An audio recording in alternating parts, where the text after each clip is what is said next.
Magandang araw mga ka-cowboys. Ito na naman tayo, nagpapakulo ng buo. Dito sa amin tinatawag na buo. Ewan ko sa inyo kung anong tawag sa inyo dyan. Ito ay parang tahong din. Ngayon naman, umpisahan natin lutuin ang ating buo. Una, lagyan natin ng ginger o kaya luya na mayroong bawang at igisa sa mayroong mainit na mantika.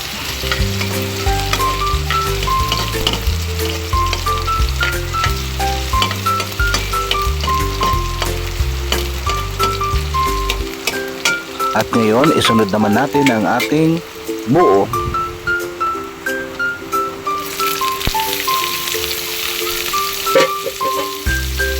At ngayon, halo-haloin natin anang sa ganon magkaroon ng mabuti at magandang buhay.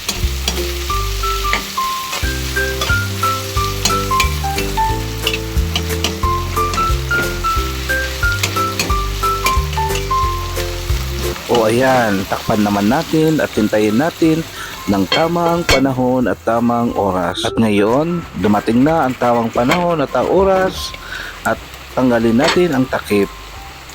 At sunod naman, lagyan natin ng kaunting tuyo. Siguro nasa 1 tablespoon ito o di kaya 2 tablespoon. Lagyan naman natin ng suka ng kaunti.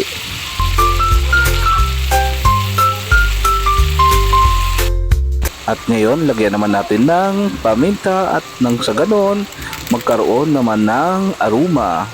Pwede nyo rin to lagyan ng sili sa mga gustong maanghang at saka sibuyas.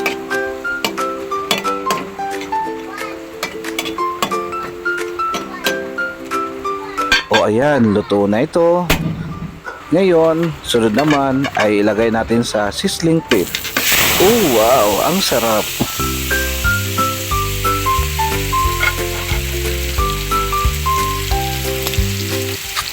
Lagyan naman natin ng toppings. Ito ay tawag na putlong.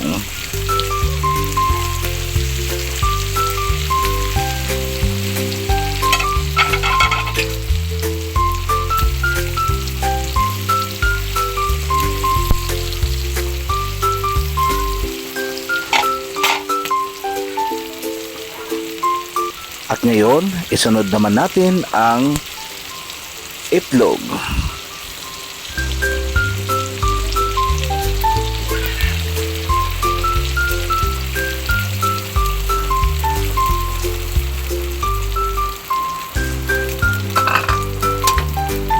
Ayan, hindi na natin titikman dahil alam naman natin na okay na ito, masarap na ito.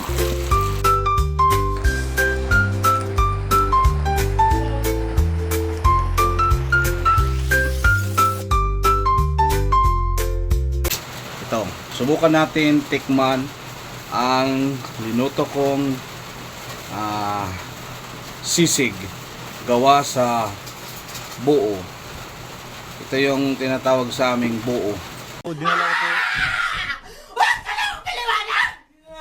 Isang shells na paborito dito sa amin.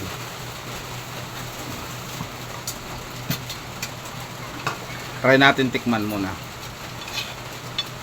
May kasamang ano? May kasamang putlong.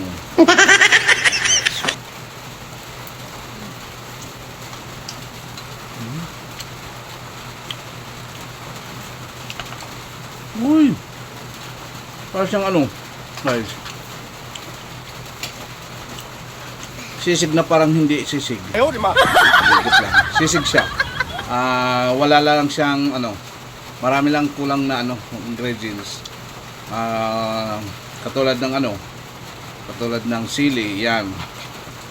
Kasi yung ordinaryong sisig na ginagawa, may liquid seasoning at saka mayonnaise o tika utak ng baboy. Kaso hindi naman tong utak hindi naman tong baboy. Shells naman. Kaya binagay ko yung mga ingredients sa main course natin. Sinungaling ka! Tinikman ko siya guys. Masarap siya guys. Pangpulutan, tsaka ulam din. Ang unang tikim ko para siyang ano, para siyang na parang katulad ng kasama kayo ng siyuta mo, pero pakiramdam mo hindi mo siya kasama kasi meron siya palang iniisip ng iba, crush niya. Talo! Parang ganon yung lasa niya. Yung parang excited ka na kasama mo siya, pero pakiramdam mo hindi mo siya kasama kasi may iniisip siyang iba. Sorry. Katulad yung lasa nito, guys. Sarap na sarap ka pero may parang may kulang. Sinungaling Ayan, ganyan. Ganyan ang lasa niya, guys. ka! Sinungaling ka! Tikim ulit, guys. Tikim. Ayan.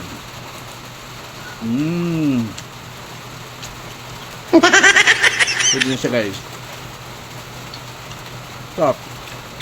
Siguro kung may alak, sigurado. Mapapasarap, guys. Kung gusto nyo subukan, guys, sundin nyo lang yung procedure. Gano'n lang. Pwede ito sa sa tahong, kahit anong mga shells na katulad ng may na tahong na style na buo. Ayan. Yan. Salamat sa mga nanood, guys. Sa susunod ulit na episode, ganito rin yung mga secret recipe ko, guys, na ako lang ang mismo gumagawa. Yan. Yan tayo, guys.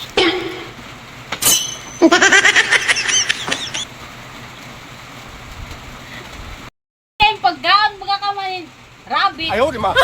Ano? Ano ko ito talaga?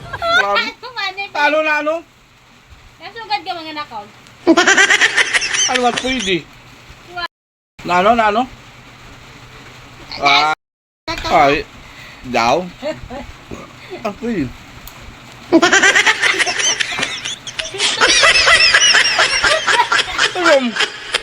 Kaya kaya kumakain tapos manatagat ako nguso.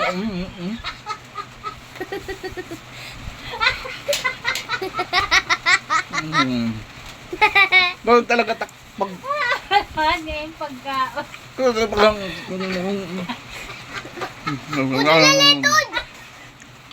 Please subscribe to my YouTube channel, guys. Thank you.